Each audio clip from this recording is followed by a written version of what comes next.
Pag-usapan po natin itong lagi nating napupuna at napapansin sa mga palabas, sa TV, sa sine, at anuman pong programa sa television. Bakit po baga itong si Kabit ay laging bida? Teka po. Laging bida sa mga palabas na iyan. Sa siniman, sa programa o sa mga palabas, ay talagang bidang-bida. Alam nyo nakita nyo yung mga palabas na iyan? Laging si Mrs. ay nakakaawa. Inaaway ni Kabit. At ito naman si Kuyang laging walang magawa. Lagi nang matapang si Kabit. Itong si Kuya ay sige lang ng sige, takot mawala si Kabit. Ano ka naman yan? Andiyan pang mapapanood may ganaray. Away ni Kabit si Mrs. Si Oreg. Ay itong si Oreg ay martir. Ay di iiyak na laan. Ito naman si Kabit ay mumurahin pa, aawayin hanggang sa mag-iskandalo may makapal pa mukha. Ay di galit na galit ang manonood. At sasabihin ay, napaka walang hiya. Kung ako yan Pero isang araw na magalit si Oreg, ay nako, ay di lalaban. Nako, pinatulan na nga si Kabit. Andiyan, nagsambunutan na. Sige, gulong. Tuwan-tuwa ang manonood. Sige, sampalin mo. Sige, bugbugin mo, tadyakan mo. Ganyan, nako, nagdi magkamayaw. Sige, ingod mo sa semento na makapanghiram ng mukha sa aso. Nako, asahan mo. Kapag yan ay ganyang nag-away ng ganyan, nako, trending yan, trending. Nako, ay di mataas ang rating. Nako, ay di ngayon ay mag-iisip pa sila ngayon ng panibagong panibagong eksena na mas higit ang awayan. Ay bakit ba ganyan si Kabit ay palagi na kalimitan pa dyan kalimitan pa dyan ay mayaman ang papel, mayaman, at minsan pa mahirap lang itong si Oreg. Ay di kayang-kaya, kayang-kaya. Ika nga ay pwedeng bilhin si Kuyang, Tapos, nakakapagtaka pa dyan, hindi yan mamatay-matay. Bakit ba gayan ay gayaan? Minsan ay na-aksidente. Ay naghihingalo na, ay nabuhay pa. Tapos ay nabaril na. Ay nabuhay na naman. Nasaksak. Ay buhay na naman. Ay ang daming buhay. Mamaya ay nahulog sa bangin. Ay buhay pa rin. Kunyari nagka-amnesia. Ay buhay pa rin. Tapos, ito namang si Mrs. Paawa epek. Kasi iniisip niya yung kanyang mga anak. At ito naman si Mister, laging walang magawa. Hindi kayang ipaglaban si Mrs. Ito, tugtugan natin. Maganda ipakinggan ninyo aray. At aray napakaganda. Diba ga? Ayan.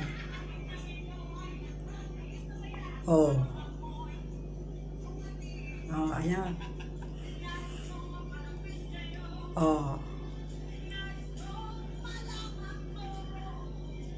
Maraming may maraming may team song niya. Okay. Ito pa.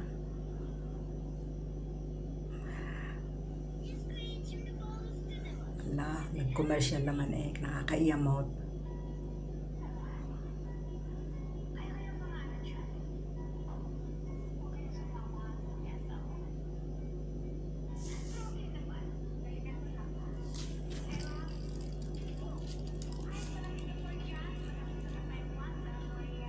Okay. Okay, ano nga yung sasabihin ko, nakalimutan ko tuloy. Kaya po nauuso yung mga kabit-kabit. Huwag naman po kayo magagalit sa akin. Hindi naman lahat po ay masama. Alam ko naman marami din po ang mabait. At alam ko naman may mga original din na talagang nagpapabaya sa pamilya. Ano po? Merong mga asawa kasi na masisikap yung babae o yung lalaki, pero yung mga asawa nila nagpapabaya, naghahanap ng iba. Sabi nga, alam mo po, kalimitang nagiging dahilan kung bakit po nagkakaroon ng daan sa pagluloko ng babae o ng lalaki, asawa, boyfriend o girlfriend, ay ito pong social media. Wala man po akong against sa social media, kaya lang ito po ang madalas na nagiging daan. Minsan mag-chat-chat, hi, hello, anong pangalan mo, o saan ka nakatira, ilang taong ka na, anong ginagawa mo, hanggang sa araw-araw ganyan na, hanggang sa mag-meet sila, hanggang sa ayun, ganun na nga, hanggang sa makasira na ng pamilya ng may pamilya. Ngayon, ang mahirap po nito, na alam na nila yung kanilang pagkakamali, pero sinusundan pa rin nila ng panibago pang pagkakamali. Na sa halip na yung kanilang pagkakamali na yun, sa halip na kanilang ayusin, lalo pa silang dumuon, lalo pang nilang dinagdagan, hanggang sa nagsuffer na dun yung mga anak-anak nila, hanggang sa nasira na yung konsentrasyon sa pag-aaral, nagkaroon na ng yung kanilang interes sa buhay ay nawala na. Hindi nyo nakikita yung mga bali-balita sa telebisyon, minsan sa social media pinopost din. Ang mga bata yung mga kabataan ay andong nagsasabunutan na din, nakikipag-awayan na dahil si boyfriend o si girlfriend ay may nagugustuhan ibang kanilang mga boyfriend, girlfriend, ay di ngayon nang-aawayan nila yung si babae o si lalaki na ando naman, hindi nila alam kung ano nangyayari. Imalaga nila, di ka, o ngayon hanggang sa ang kanilang mangyari sa kanila ay di ayaw masuspende sa school. At kapag nasuspende ay di magkakaroon ng epekto yun sa pag-aaral nila, at di ngayon magkakaroon din ng epekto yun sa kanilang kinabukasan. Bakit kaya ang hindi na lang ipalabas sa television ay iyang pagmamahal sa bayan, di ba ga, yung kanilang, o kaya yung magiging kaugalian ng mga Pilipino, na magagandang kaugalian, kung ano bagang dapat maging ugali ng isang kabataan o ng isang tao, na huwag angkinin ang hindi kanya, at sana ituro din diyan, halimbawa yung magagandang image ng mga pulis o mga politiko, wag naman puro kasamaan. Ako alam ko may mga politiko na masama, pero kung ang mga politiko ay ang ibig niya ay maganda sa television, ay siguro sa kanilang tunay na buhay gagawin din nila, digaw. Para ang Pilipinas naman ay hindi nila masasabi na ang Pilipinas ay corrupt. Lagi nang sasabi ang Pilipinas daw ay corrupt. Ay sabi ko, hindi naman lahat. Lalo na ang presidente namin ngayon, hindi yan papayag. Kanilang yung kaibigan nga niya ni kanyang inaalis sa posisyon, ay yung pang iba. Sana ang ituro na lang halimbawa gahoy, kapag tayo ay nagkabahabahagi, may mga bansa nga nagkabahabahagi na, ang militar ay sinasakop ang gobyerno, ay di pagkagayon magkakaroon ng gera. Pag nagkaroon ng gera, kawawa ang mga bata, ang mga tao, kawawa, saan niya susulong, saan kukuha ng pagkain. Nako, hindi mo alam, mamaya yung ibang bansa tutulong na, ay di ngayon wala na yung pakialam. wala nang pakialam, di kung ano ang tamaan diyan, kung ilan ang mamatay, wala na yung pakialam.